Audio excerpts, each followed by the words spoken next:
नमस्कार. वास्तू रविराज वास्तू संस्कृती या आपल्या कार्यक्रमात मी सुविधा तुमच्या सगळ्यांचं स्वागत करते. आपल्यासोबत आहेत डॉक्टर रविराज अहिरराव. भारतातील सगळ्यात मोठ्या वास्तुशास्त्र मार्गदर्शन आणि प्रशिक्षण देणाऱ्या संस्थेचे हे संस्थापक आणि संचालक आहेत. या संस्थेचं नाव आहे वास्तू रविराज. गेली 18 वर्ष ते ही संस्था चालवतात. फक्त भारतातच नव्हे तर जगभरात 22 देशात त्यांचे ग्राहक आहेत. सुमारे 31,000हून जास्त संतुष्ट ग्राहक यांनी जोडलेले आहेत. 7,000हून जास्त स्टुडंट्सना यांनी प्रशिक्षण सुद्धा दिलेलं आहे. त्यांना या क्षेत्रात वास्तुश्री, वास्तुरत्न असे बरेच अवॉर्ड्स सुद्धा लाभलेले आहेत. भारतात अनेक ठिकाणी त्यांचे सेंटर्स आहेत, पण main centres Thane, Pune, Sydney आणि सिंगापूर या ठिकाणी आहेत. त्यांच्या पत्नी मंजुश्री अहिरराव सुद्धा या क्षेत्रातल्या एक तज्ज्ञ आहेत. स्वागत करूया डॉक्टर रविराज अहिरराव यांचं. नमस्कार मित्रांनो, मागच्या 2 एपिसोड्समध्ये आपण प्रेक्षकांकडचे प्रश्न सोडवत होतो. डॉक्टर आम्हाला सांगत होते त्यांची उत्तरं. तर आज पण आपण हे कंटिन्यू करणार आहोत. तर सुरू करूया आजच्या प्रश्नांना. नक्की. पहिला प्रश्न असा आहे, वास्तुशास्त्रात भूपरीक्षणाला किती महत्त्व आहे? भूपरीक्षण बेसिकली मी असं म्हणेन की वास्तुशास्त्राचा एक अविभाज्य भाग आहे. ज्या ठिकाणी म्हणजे अक्षरशः आपल्या प्राचीन ग्रंथांमध्ये जरी म्हणजे ह्या भूखंडांचे प्लॉट्सचे 4 प्रकार त्यांनी सांगितलेत. जरी हे नावं जातीवाचक असतील तरी त्याचा अर्थ कोणत्या कामासाठी कोणती जमीन वापरावी असा त्याचा अर्थ होतो. म्हणजे हे जे 4 प्रकार त्यांनी सांगितले, ब्राह्मणी भूमी, क्षत्रिय भूमी, वैश्य भूमी आणि शूद्र भूमी. याचा अर्थ अशा जागा की जिथे खेळाची मैदानं, पटांगणं, शाळा, कॉलेजेस, मंदिर, रिसर्च सेंटर अशा काही ज्या पवित्र आणि शैक्षणिक किंवा चांगल्या कार्यासाठी ज्या वास्तू असतील त्या या ब्राह्मणी भूमीमध्ये बांधल्या पाहिजेत. तर म्हणजे केवळ म्हणजे संरक्षण आणि संरक्षणाशी संबंधित जेवढ्या सगळ्या बाकीच्या काही ज्या गोष्टी असतात त्यासाठी क्षत्रिय भूखंड, कमर्शियल कामासाठी जे काही भूखंड वापरायचे असेल ते वैश्य भूमी, आणि शेती किंवा मग सगळ्या प्रकारचे काही साफसफाई अभियानशी संबंधित ज्या काही गोष्टी असतील त्या सगळ्यांसाठी शूद्र भूमी. सो अशा प्रकारे बेसिक एक लक्षात घे की कोणती जमीन कोणत्या कार्यासाठी वापरायची. केवळ नुसतं त्याचं वर्गीकरण म्हणजे रंग, चव वगैरे याच्यावरूनच नाही, तर बेसिकली म्हणजे आता एक लक्षात घे की कमर्शियल बिल्डिंग बांधायची असेल किंवा मोठी बिल्डिंग बांधायची असेल तर त्या जमिनीचा स्ट्राटा किंवा ती मुरुम वगैरे हे जे काही त्या गोष्टीच्या महत्वाच्या गोष्टी टेक्निकली आवश्यक आहे, हा अभ्यास आमच्या ऋषीमुनींनी केलेला आहे. म्हणजे आज सिव्हिल इंजिनिअरिंगच्या अभ्यासक्रमामध्ये काही गोष्टीची सॉइल स्ट्रेंथ, सॉइल क्रस्ट ह्या ज्या काही गोष्टी आहेत ना, या प्राचीन वास्तुशास्त्राच्या ग्रंथांमध्ये आहेत. त्यामुळे मग त्याच्यानंतर कसं होतं की भूखंडाचा आकार, त्यातले चढ उतार, त्याला येणारे कट्स आणि एक्सटेन्शन्स, त्याच्याकडे येणारा अप्रोच रोड किंवा कोणत्या दिशांना कुठे रोड्स आहे, कट्स वगैरे या सगळ्या गोष्टी. एवढंच नाही तर जेव्हा तुम्ही एखादी भूमी म्हणजे वास्तुशास्त्र तज्ञ असा असला पाहिजे की तो त्या जमिनीवर गेल्यानंतर, त्या प्लॉटवर गेल्यानंतर त्या प्लॉट मधल्या व्हायब्रेशन्स तो समजू शकला पाहिजे. मग इथे पॉझिटिव्ह ऊर्जा आहे की निगेटिव्ह ऊर्जा आहे. आजच्या वैज्ञानिक भाषेमध्ये ज्याला जिओपॅथिक स्ट्रेस म्हणतात, या गोष्टी सुद्धा प्राचीन भारतीय वास्तुशास्त्राने मांडलेल्या आहेत. त्यामुळे थोडक्यात सांगायचं झालं तर जमीन घ्यायची असेल तर त्या प्लॉटवर बेसिकली कुठल्याही परिस्थितीत निश्चितपणे त्याचं परीक्षण केलंच पाहिजे. म्हणजे आता प्लॉटवरून काय आपण हे देतो कमेंट्स किंवा कसा अनालिसिस करतो, आपण डिसिजन घेतो. मी एकदा मुंबईत सायन भागामध्ये एका मुंबईतल्या नामांकित कंपनीचं एक कन्स्ट्रक्शन काम चालू होतं. म्हणजे अक्षरशः प्लॉटचा नुसतं माझ्याकडे त्यांनी प्लॉटचा नकाशा दाखवला आणि ती गोष्ट होती 2002 सालातली. आणि 1996 साली म्हणजे 6 वर्ष अगोदर त्यांनी त्या प्लॉटवर फक्त खोदकामाला सुरुवात केली. त्यांना तिथे एक 12 माळ्याची बिल्डिंग बांधायची होती. तो प्लॉट माझ्या समोर आला आणि मी एकदम बघितला आणि मी त्यांना फक्त एवढंच सांगितलं प्लॉटच्या आकारावरून की एक तर मला असं दिसतंय की इथे तुम्हाला प्रचंड कोर्ट कचेरीचे प्रॉब्लेम आहे. म्हणजे तुम्ही जे काही 5-6 वर्षापूर्वी, मला माहित नाही काही हिस्ट्री, पण मी त्यांना सहजपणे सांगितलं की तुम्ही जर इथे काही कामकाज सुरू केलं असेल तर ते वर्षानुवर्ष स्थगित होणं, खंडित होणं हे नक्की होत असणार. काहीतरी कोर्ट कचेरीचे प्रॉब्लेम येत असणार आणि हे काम रखडतंय, अडकलंय हे निश्चित. तेव्हा त्या कंपनीच्या एमडींनी मला काय सांगितलं की मला म्हणाले, साहेब आम्ही 1996 साली म्हणजे आजपासून 6 वर्षापूर्वी इथे खोदकामाला सुरुवात केली आहे आणि आजही खोदकामच अर्धवट अवस्थेत आहे. आम्ही 4 दिवस काम करतो, नंतर कोर्टाकडून स्टे येतो, स्टे उठवतो, त्याला 1-1.5 वर्ष जातं, 4 दिवस काम करत नाही, पुन्हा स्टे येतो. म्हणजे फक्त अजूनही म्हणजे 40% पण खोदकाम झालं नाहीये, पण काम अडकलंय. म्हणजे साध्या प्लॉटच्या आकारावरून आणि त्याच्यावर दिशांचं नॉलेज घेतल्यानंतर या सगळ्या गोष्टी सहज कळू शकतात. यावरून तुमच्या लक्षात येईल की भूपरीक्षण हे किती महत्वाचं आहे. म्हणजे माझा जो अभ्यासक्रम आहे 3 तासाचे 26 लेक्चर्स, याच्यामध्ये 3 तासाचे 3 लेक्चर हे फक्त भूखंडाचं वास्तुशास्त्र, भूपरीक्षण या विषयावर दिलेलं आहे. That's all. म्हणजे अर्थात भूपरीक्षण किंवा जमिनीची निवड करणं. आज अनेक मोठमोठे उद्योगपती, तुला सांगू की म्हणजे माझे 2 मोठ्या उद्योग समूहांबरोबरचे अनुभव आहेत. एकाला त्यांची मुंबईतली फॅक्टरी बाहेर शिफ्ट करायची होती आणि एकाला मगाशी म्हणजे मागे एका एपिसोडमध्ये उल्लेख केला की त्यांच्या ऑफिसची जागा निवडायची होती. तर लिटरली त्यांच्यासाठी आम्ही 40-40 बिल्डिंगा किंवा 40-40 भूखंड बघितले आणि त्यातून बारकाईने निवड केला. पण एक लक्षात ठेव, जे निवड केले त्याचं एकाचं उदाहरण असं सांगेल की 5 एकरवर पसरलेली एक फॅक्टरी नंतर डायरेक्ट 25 एकरवर एक्सपान्शन करते, म्हणजे 5 पट एक्सपान्शन करते, पण जागा त्या पद्धतीने निवडते. सो या सगळ्या गोष्टी बेसिकली भूखंडाचं वास्तुपरीक्षण हा फार फार महत्वाचा भाग आहे, हे मला यातून सांगायचं. That's all. पुढचा प्रश्न आहे, तुमच्या रेमेडीज कशा रीतीने काम करतात?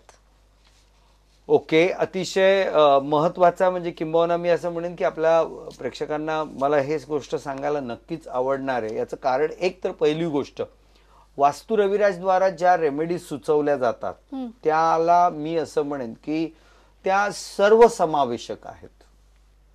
सर्वसमावेशक आहे म्हणजे नुसतं बेसिकली आज काय झालं ना, काही लोक फक्त पिरामिडचा भरमसाठ वापर करतात आणि सोडून देतात. पण पिरामिड एकटा जर वापरला तर त्याच्यामध्ये एवढी कॅपॅसिटी नाहीये की तो तुम्हाला रिझल्ट देऊ शकेल. काही लोक नुसते रत्न वापरतात आणि काम सोडून देतात. पण मग त्या रत्नांमध्ये जसं मी मग एका एपिसोडमध्ये सांगितलं होतं की तुम्हाला एखाद्या जागेमध्ये किती उजेड पाहिजे आणि किती वॅटचं बल्ब लावायचं ह्याचं जसं तुम्ही कॅल्क्युलेशन करता, तसं ती जागा, त्या जागेमधले वास्तुदोषांची तीव्रता आणि त्या वास्तूमध्ये होणारी एकंदरीत उलाढाल, ह्या सगळ्या गोष्टींचा विचार करून, म्हणजे एखाद्या पेशंटला औषध देताना त्याचा आजार किती सिव्हिअर आहे, त्याचं वजन, त्याचं वय काय आहे आणि त्याच्या शरीराचं वजन किती आहे, या सगळ्या गोष्टींचा विचार करून त्याला औषध दिलं जातं. याला 250 मिलीग्रामची कॅप्सूल द्यायची का 500 मिलीग्रामची द्यायची हे ठरवलं जातं. तसंच वास्तुशास्त्रामध्ये सुद्धा, म्हणजे रत्न वापरणाऱ्यांच्या बाबतीत मी असं म्हणेन की असा सारासार विचार न करता काहीतरी एक ॲट रॅन्डम असं जे उपाय केले जातात त्यामुळे रत्न प्रभावशाली ठरत नाही. प्रश्न असा आहे की वास्तू रविराजनी या सगळ्या गोष्टींचा बारकाईने अभ्यास करून, आणि मी जसं मागे एकदा एका कार्यामध्ये की वास्तू रविराजमध्ये मी आणि माझी पत्नी मंजुश्री आम्ही सातत्याने वेगवेगळ्या प्रकारच्या वास्तू रेमेडीजवर प्रचंड मोठ्या प्रमाणावर आम्ही रिसर्च करत असतो, त्याच्यावर अनेक प्रयोग करत असतो. आणि मी तुम्हाला सांगायला अभिमान वाटेल की माझ्याकडे आज अनेक प्रकारच्या वेगवेगळ्या सर्वसमावेशक रेमेडीज आहेत. आणि या सगळ्या गोष्टी केल्यामुळे मी तुम्हाला एक सांगतो की आज वास्तू रविराजची खासियत अशी आहे की जर म्हणजे आजपासून 10 वर्षापूर्वी माझ्याकडे जर 100 केसेसना आम्ही ट्रीटमेंट दिली तर 100 केसेसपैकी 7 किंवा 8 केसेसमध्ये आम्हाला 6 ते 8 महिन्यानंतर रिव्ह्यू घ्यावा लागायचा. म्हणजे इथे रिझल्ट मिळत नाहीये, काय पुनरावलोकन केलं पाहिजे, कसा पुन्हा अभ्यास केला पाहिजे. आणि हे काम करणारी सुद्धा वास्तू रविराज भारतातली एकमेव इन्स्टिट्यूट. म्हणजे एखाद्याचं काम झालं, त्याला रिझल्ट नाही मिळाला तर त्याचा रिव्ह्यू घेणं ही पद्धतच वास्तू रविराजने आणली. तर अशा पद्धतीने मी तुम्हाला असं म्हणेन की या सगळ्या गोष्टी आम्ही करत असतो आणि त्या पद्धतीने आमच्या रेमेडीज आम्ही सर्वसमावेशक करतो. त्यामुळे आमच्याकडे पिरॅमिड, यंत्र आणि क्रिस्टल्स या तिघांचा म्हणजे रत्न या तिघांचा एकत्रित वापर करून अत्यंत सर्वसमावेशक, हायली कॉम्प्रिहेन्सिव्ह अँड इफेक्टिव्ह म्हणजे हायली इफेक्टिव्ह अशा रेमेडीज आपण तिथे देत असतो. आणि त्यामुळे जसं मी मगाशी म्हटलं की 7-8 वर्षापूर्वी 100 पैकी 7 किंवा 8 केसमध्ये रिव्ह्यू येतो. आज परिस्थिती अशी आहे की 500 केसमध्ये एखादी रिव्ह्यूची केस येते. सो त्यामुळे तुम्ही विचार करा की आज अनेक वेगवेगळ्या म्हणजे मी असं म्हणेन की माझ्या अनुभव सारखं एक सदर माझी मिसेस जेव्हा लिहिते, आज मी असं म्हणेन की अगदी लोकप्रभा झालं किंवा लोकसत्ता सारख्या अनेक वृत्तपत्रांमधून ती लेख मला येते आहे. आणि विशेष महत्वाचं म्हणजे की माझे अनुभव नावाचे पुस्तक प्रकाशित झालेत, पण त्या पुस्तकांना सुद्धा ज्या पद्धतीने लोकांची मागणी आहे की वेगवेगळ्या अतिशय विचित्र केसेस कशा वास्तू रविराज कडून हँडल केल्या जातात, का केल्या जातात, कारण वास्तू रविराजच्या रेमेडीज ह्या अत्यंत ज्याला ब्रॉड स्पेक्ट्रम म्हणता येईल, हायली इफेक्टिव्ह म्हणता येईल. आणि सगळ्यात महत्वाची गोष्ट मी तुम्हाला सांगू की जी आज बेसिकली वास्तुशास्त्र करून घेणाऱ्या ग्राहकांनी आतापर्यंत त्या गोष्टीकडे दुर्लक्ष केलं होतं, ज्याच्याकडे वास्तू रविराज त्यांचं लक्ष आहे की ह्या ज्या उपाययोजना केल्या जातात ना, ती जी प्रॉडक्ट्स आहेत ना, ती सुद्धा अतिशय उच्च दर्जाचीच असली पाहिजे. चालू माल किंवा हलक्या दर्जाच्या गोष्टी वापरून नाही चालत. तिथे तुम्हाला अतिशय परफेक्ट काम करणं, कारण आपल्याला अदृश्य शक्तींवर काम करायचं असतं. त्यामुळे या सगळ्या गोष्टींचा दर्जा उत्कृष्ट. त्यामुळे वास्तू रविराजचं नुसतं कन्सल्टन्सी म्हणशील अत्युच्च दर्जा, आणि रेमेडीज म्हणशील तर अप्रतिम, अत्युच्चचा म्हणजे अत्युच्च. म्हणजे मी अक्षरशः अनेक वेळा चॅलेंज करतो की माझ्या या प्रॉडक्ट पेक्षा आणखीन चांगला उच्च दर्जाचा प्रॉडक्ट आणून दाखवा. अजून माझ्याकडे आलेलं नाही. सो या सगळ्या गोष्टी विचार करता रेमेडीज करताना त्या अत्यंत सर्वसमावेशक असल्या पाहिजे, हायली इफेक्टिव्ह असल्या पाहिजे आणि त्या पद्धतीनेच त्या मग काम करू शकतात. That's all. पुढचा प्रश्न आहे, माझे वास्तुदोष हे तुमच्या वास्तु परीक्षणानंतर कमी होतील हे तुम्ही लेखी रूपात देऊ शकता का? कसं आहे ना, बेसिकली मी या प्रश्नाचं उत्तर मला लेखी द्यायला काहीच हरकत नाहीये, पण तुम्ही 100% खरं बोलताय का याची मला तुम्ही गॅरंटी देता का? बोला. म्हणजे मी एक एक्झाम्पल सांगू, मी का वागतोय असं माहितीये का, की जो माझा एक क्लायंट आहे जो 16 वर्ष किंवा 17 वर्षापासून माझ्या बरोबर आहे, आणि जेव्हा तो पहिल्यांदा माझ्याकडे आला होता ना, तेव्हा तो कुठेतरी कल्याणमध्ये राहत होता. आज मुंबईच्या साऊथ मुंबईतल्या पॉश एरियामध्ये मलबार हिल सारख्या ठिकाणी राहतोय. या 16 वर्षात त्याने 16 प्रॉपर्टीज नक्कीच घेतल्या. पण आजही तो जेव्हा भेटला ना, तर पहिल्यांदा काय, अरे साहब वो क्या रिजल्ट नहीं मिल रहा है, कुछ ठीक तरह से देखो ना, करो ना. मग ही सगळी प्रगती कशामुळे होते तुझी? सो या सगळ्या गोष्टी, म्हणून मला काय सांगायचं ना, की खरंच तुम्ही बेसिकली एक लक्षात घ्या की याची गॅरंटी देणं शक्य, पण समोरचा माणूस खरंच नक्कीच खरं बोलतोय का. बरं, दुसरी गोष्ट अशी आहे की अजून अदृश्य शक्तींवर काम करतोय.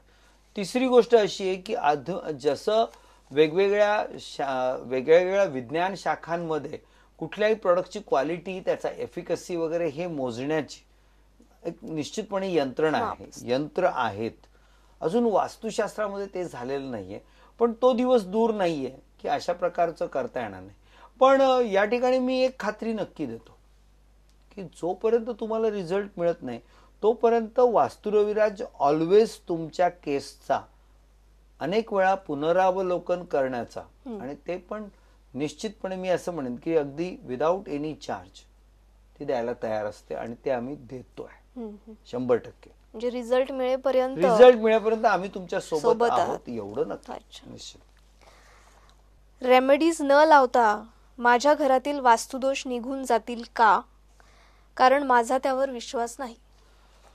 या व्यक्तीला मला असं उत्तर द्यावं असं वाटतं की जर तू आजारी पडलायस आणि तू डॉक्टरकडे गेलास आणि जर तू डॉक्टरला सांगितलं की माझा औषधावर विश्वास नाहीये, तर तो बरा होईल का? किंवा एखादा माणूस, मी असं म्हणेन की मी औषधाच्या कंपनीत काम करतो किंवा मी मेडिकल स्टोअर मध्ये काम करतो, म्हणजे मी औषधांच्या सान्निध्यातच आहे, मग याचा अर्थ मला कुठला आजार झाला नाही, असं होतं का? त्यामुळे एक लक्षात घ्या, तुमच्याकडे प्रॉब्लेम आहेत, वास्तुदोष आहेत. बरं, आता प्रश्न असा आहे की आज पहिल्यांदा महत्वाची गोष्ट म्हणजे की हजारो वर्षापासून या पृथ्वी तलावर वास्तुशास्त्र टिकलं का? कोणी जाहिरात करतंय म्हणून का? किंवा बेसिकली मी असं म्हणेन की आज वास्तू रविराजने स्वतः जवळजवळ 25,000 पेक्षा जास्त वास्तूंना बिना तोडफोडच्या उपाययोजना देऊन त्यांना पॉझिटिव्ह रिझल्ट दिले. वास्तू रविराजच्या 7,000 विद्यार्थ्यांच्या माध्यमातून किमान आणखीन 50,000 वास्तूंना अशा प्रकारच्या ट्रीटमेंट दिल्या गेलेल्या आहेत. त्यांना यश मिळालंय. मग ते काय उगीच किंवा तो काय असा योगायोग किंवा हवेत तीर मारला अशा गोष्टी, म्हणजे थोडक्यात काय ना की वास्तुदोष निवारण उपाययोजना ही एक प्रूव्हन फॅक्ट आहे, सिद्ध झालेली गोष्ट आहे. एखादा माणूस जर त्याच्यावर विश्वास ठेवायला तयार नसेल, कसं आहे ना की खरोखर जो माणूस झोपलेला असतो ना त्याला उठवता येतं, पण जो माणूस झोपेचं सोंग घेऊन पडलेला असतो त्याला जाग करता येत नाही. त्यामुळे अशा माणसांना मी असं म्हणेन की बाबा नमस्कार, दॅट्स ऑल. अच्छा, पुढचा प्रश्न असा आहे, वास्तू पल्स म्हणजे नक्की काय? त्याचा शोध लावू शकतो का आणि त्यावर यंत्र आहेत का? पहिली महत्वाची गोष्ट म्हणजे वास्तू पल्स किंवा व्हायब्रेशन आपण ज्याला म्हणतो, तर याचं सर्वसामान्य माणसाला बेसिकली मी असं म्हणेन की ज्याचा अनुभव प्रत्येक माणूस जवळजवळ रोजच घेत असतो, फक्त आम्ही त्याच्याकडे प्रकर्षाने किंवा स्पेसिफिक असं लक्ष देऊन कधी त्याच्याकडे त्याचा प्रत्यंतर किंवा त्याचा अनुभव किंवा त्याचा अभ्यास नाही केला. साधारणपणे एक गोष्ट लक्षात घ्या की आपण कुठल्याही वास्तूमध्ये कुठेही गेल्यानंतर एकतर आपलं मन तिथे रमतं किंवा आपल्याला तिथून लवकर कसं बाहेर पडावं याची घाई झालेली असते. याचाच अर्थ जर तिथलं पल्स व्हायब्रेशन चांगलं असलं तर ऑटोमॅटिकली तुमचं मन तिथे रमतं आणि तुम्ही काम करता किंवा तुम्ही तिथे कम्फर्टेबल होता. आणि जिथे तुम्हाला बेसिकली प्रचंड मोठ्या प्रमाणावर वास्तुदोष असतील तिथल्या एनर्जी लेवल्स ह्या निश्चितच डिस्टर्ब किंवा त्रासदायक असतील आणि त्यामुळेच तुम्हाला बेसिकली केव्हा एकदा मी इथून बाहेर पडतो हे नक्की होतं. म्हणजे याचा पल्स आणि व्हायब्रेशन हा जो भाग आहे याचं जर पहिलं असं म्हटलं की यंत्र आहेत का, तर अशा प्रकारची काही यंत्र आहेत जगात, पण ती इतकी महाग आहेत की ती सर्वसामान्य वास्तुशास्त्र तज्ञांना परवडणं शक्य नाहीये. म्हणजे एक साधारणपणे मी तुम्हाला सांगतो की 4-5 वर्षापूर्वी भाभा ॲटॉमिक रिसर्च सेंटर मधल्या एका अतिशय उच्च लेवलवरच्या एका शास्त्रज्ञाच्या घराचं आणि ऑफिसचं मी वास्तुशास्त्र करत होतो, तेव्हा मी त्यांना विचारलं की असे एखाद्या वास्तूमधले पॉझिटिव्ह आयन किंवा निगेटिव्ह आयन मोजण्याचं अशी काही यंत्रणा आहे का? तर ते म्हणाले यंत्रणा आहे, पण ती खूप मोठ्या आकाराची स्वरूपाची आहे आणि त्याची किंमत ही जवळजवळ त्यावेळी त्यांनी सांगितलं की जवळजवळ 80 कोटीच्या घराचं आहे. मग आता एक सर्वसामान्य वास्तुतज्ञ हे नाही करू शकत, पण ओव्हर अ पिरियड मी तुम्हाला सांगू की तसंही बेसिकली एक आहे की मी आणि माझी मिसेस आमच्या दोघांमध्ये एक संशोधक वृत्ती नेहमी असते. तर आम्ही अशा अनेक गोष्टींवर, म्हणजे आज आम्ही भारतातच नाही तर बाहेरच्या परदेशात जाऊन सुद्धा अनेक नवीन अशा सायंटिफिक गोष्टींवर अभ्यास करत असतो, त्याचं ट्रेनिंग घेत असतो आणि त्या गोष्टी इथे कशा आणता येईल ते पण बघत असतो. तर अलीकडे बेसिकली काळामध्ये ऑरा स्कॅन म्हणजे आपल्या शरीराची जी काही एक आभा असते, आपल्या शरीराभोवती एक ऊर्जा वलय आहे, त्याला आभा किंवा आभा वलय म्हणतात, इंग्लिशमध्ये त्याला ऑरा स्कॅन म्हणतात. तर या ऑरा स्कॅनवर जगात अनेक ठिकाणी संशोधन चालू आहे. इनफॅक्ट आपल्याकडच्या अनेक पूर्वीच्या प्राचीन ऋषीमुनींनी किंवा आजही बेसिकली मी असं म्हणेन की एक चांगली अभ्यासाची लेवल किंवा एक आध्यात्मिक लेवल जर तुम्ही गाठलेली असेल तर तुमच्या शरीराभोवतीचा हा आभा जो ऊर्जा वलय आहे हे एखाद्या व्यक्तीला साध्या डोळ्यांनी सुद्धा दिसू शकतं. ठीक आहे, ते एखाद्या व्यक्तीला दिसेल, सगळ्यांना. आज वास्तू रविराजनी काय संशोधन केलं माहिती की आम्ही जो हा ऑरा स्कॅनचं जे टेक्निक आहे किंवा हे जे प्रिन्सिपल हे आम्ही वास्तूसाठी वापरतोय. म्हणजे काय करतो की सपोज उदाहरणार्थ मी असं म्हणेन की ही एक भिंत आहे किंवा या वास्तूचं वास्तू परीक्षण करायला मी आलोय, तर मी काय करेन माहिती का, इथल्या ह्या 2-3 भिंतींचं मी फोटो काढेन आजचे आणि त्याच्या ऊर्जा लहरी या ऑरा स्कॅन सॉफ्टवेअरमध्ये चेक करणार. नंतर मी उद्या इथे काही पिरामिड, यंत्र, क्रिस्टल वगैरे अशा ज्या काही गोष्टी मला लावायच्या लावल्यानंतर 15 मिनिटात मी या जागेचा फोटो घेईन. मला प्रकर्षाने इथे एक पांढरा उजेड किंवा पिवळा लाईट पसरताना सहज दिसतो, निळा लाईट पसरताना सहज दिसतो. म्हणजे याचा अर्थ इथल्या ऊर्जा पॉझिटिव्ह व्हायला सुरुवात झाली. आणि मग आम्ही दर 15 दिवसाच्या इंटरव्हल नंतर त्या जागेचे फोटो घेत असतो आणि त्याच्या ऊर्जा लेवल्स मोजत असतो. हे आता सध्या आमच्याकडे एक प्रयोग चालू आहे, रिसर्च चालू आहे, पण लवकरच त्याच्याकडे त्या आधारावर आम्ही एक एस्टॅब्लिश सिस्टीम आणता येते का ते बघतोय. म्हणजे या पद्धतीने आपण जागेमध्ये बेसिकली तिथल्या एनर्जी लेवल्स काय होत्या आणि वास्तू रेमेडीज केल्यानंतर तिथल्या लेवल्स कशा वाढतात हे सहजपणे. एकीकडे आजपर्यंत आपण अनुभवाच्या माध्यमातून घेत होतो, पण दुसरीकडे हे सायंटिफिक पद्धत. पण तिसरी गोष्ट, एक वास्तुतज्ञ जो आजचा ट्रेडिशनल पद्धतीने काम करतोय त्याच्याकडे कसं असतं ना की जो आम्ही गेल्यानंतर त्या जागेमध्ये आम्ही आमच्या श्वासाच्या लहरी मोजत असतो. पहिली कम्फर्ट झोन, प्रसन्न वाटतं का नाही वाटत. दुसरे श्वासाच्या लहरी म्हणजे चंद्रनाडी, सूर्यनाडी आपण ज्याला म्हणतो, किंवा उजवी नाकपुडी, डावी नाकपुडी, कोणती ऍक्टिव्ह आहे कोणती डिऍक्टिव्ह आहे, की निगेटिव्ह आहे किंवा स्लो आहे, यावरून ती जागा पॉझिटिव्ह आहे का निगेटिव्ह आहे हे बघायला मिळतं. आणि याचा एक उत्कृष्ट अनुभव मी स्वतः घेतलेला आहे. मी एका इंडस्ट्रियलिस्टसाठी आम्ही जागा शोधत होतो, प्लॉट्स. एका दिवशी आम्ही निघालो, त्यांचे 2-3 मॅनेजर्स, मी, त्यांचा एक डायरेक्टर, आम्ही सगळेजण अशा चाललो होतो कारने, 2 कारमधून आम्ही सगळेजण. एका साईटवर अशी परिस्थिती झाली की असं गेलो त्या रोडवर, रोडच्या बाजूला इकडे हा प्लॉट होता, रोडच्या ह्या कॉर्नरला माझी गाडी थांबली. मी कारचा दरवाजा उघडला आणि उतरून रोडवर, किती वेळ लागेल याला, जास्तीत जास्त 20-25 सेकंद. पण मी कारमधून उतरलो, बाहेर उभा राहिलो, 25 ते 30 सेकंदामध्ये बाहेर उभं राहिलो. मी काय बोललो माहिती का, साहेब माझ्या मते हा प्लॉट अतिशय चांगला आहे, हा तुम्ही घ्यायला काही हरकत नाही. त्यांना असं वाटलं मी थकलोय म्हणून की काय कंटाळून बोलतोय की काय. सर तुम्ही अजून बघितलं नाही तरी सुद्धा. नाही, मला ज्या काही आता फिलिंग झाल्यात, व्हायब्रेशन्स, त्या आधारावर मी. आणि मग नंतर जेव्हा आम्ही त्याचं चेकिंग केलं ना, तर ज्याला पुस्तकी वर्णन जे असतं की कसा प्लॉट असावा, त्या वर्णनात बसणारा प्लॉट होता ना. मग शेवटी मी त्यांना सांगितलं की मी उतरल्या उतरल्या का बोललो, किंबहुना मला सुद्धा त्यावेळी तो साक्षात्कार झाला होता की माझी एक पर्टिक्युलर नागपुडी प्रचंड ऍक्टिव्ह झाली होती. त्याचा मला सिग्नल मिळाला की हा प्लॉट पॉझिटिव्ह आहे. थोडक्यात म्हणजे वास्तू पल्स व्हायब्रेशन्स.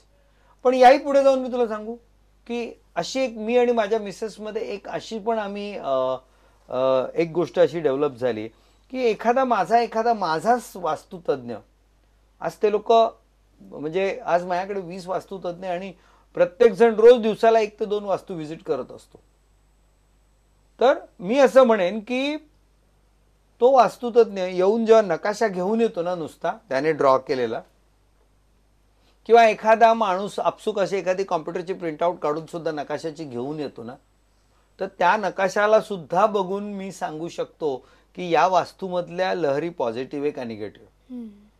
म्हणजे अगदी अक्षरशः मी सांगतोय की ऑस्ट्रेलियातल्या एखाद्या घराच्या मेलवर प्रिंट येते, माझा असिस्टंट मला कॅबिनमध्ये घेऊन सांगतो आणि मी त्याला लगेच सांगतो की जरा कन्फर्म कर रे, ह्या माणसाला घरात प्रसन्न नाही वाटत, किंवा याच्या परिवाराला विचारा, तुम्ही बाहेर फिरायला गेलात तर खूप एन्जॉय करतात आणि घरात आली की धुसफूस सुरू होते. थोडक्यात इव्हन आज अशी परिस्थिती की जर तुम्ही या विषयाला चांगलं फोकस केलं तर तुम्हाला पल्स व्हायब्रेशन्स.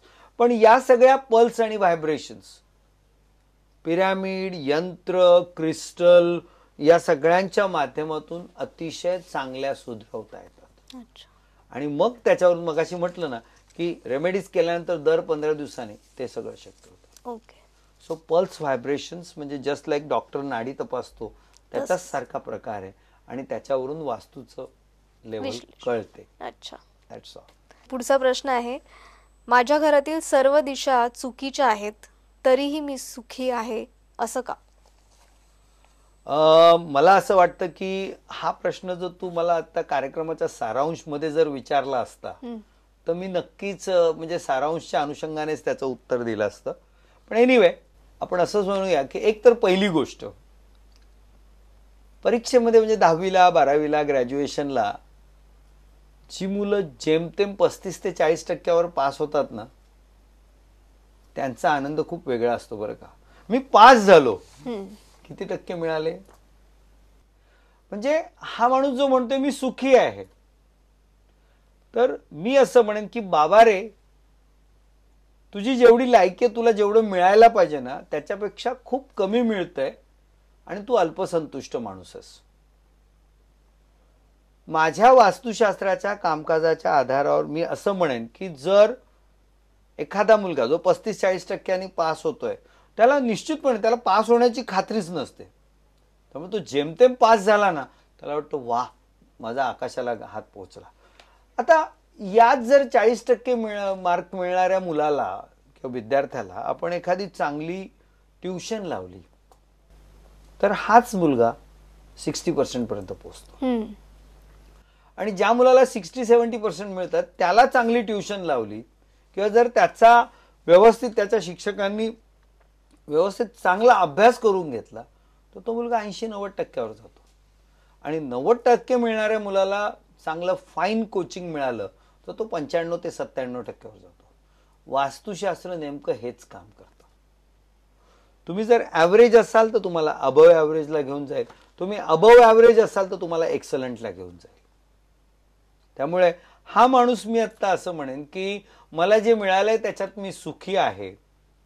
किंबहुना यापूर्वीच्या अनेक कार्यक्रमांमध्ये मी अतिशय प्रकर्षाने उल्लेख केलाय की जर तुमची गाडी 50च्या स्पीडनी जात असेल तर वास्तुशास्त्र केल्यानंतर ती गाडी 75 किंवा 80च्या स्पीडनी जाईल. त्यामुळे मित्रा, मला ह्या व्यक्तीला एवढंच सांगायचंय की जर तुम्ही सुखी असाल तर त्याला अति आणखीन चांगलं सुखी कसं करायचं हे काम वास्तुशास्त्र नक्की करेल. That's all. ओके. तर सगळ्या प्रश्नांची उत्तरं डॉक्टरांनी खूप चांगल्या प्रकारे दिलेली आहेत. मित्रहो, पाहायला विसरू नका आमचा हा कार्यक्रम वास्तू रविराज वास्तू संस्कृती दर बुधवारी संध्याकाळी 7:30 वाजता आणि रात्री 10 वाजता. धन्यवाद. धन्यवाद डॉक्टर. नमस्कार. धन्यवाद.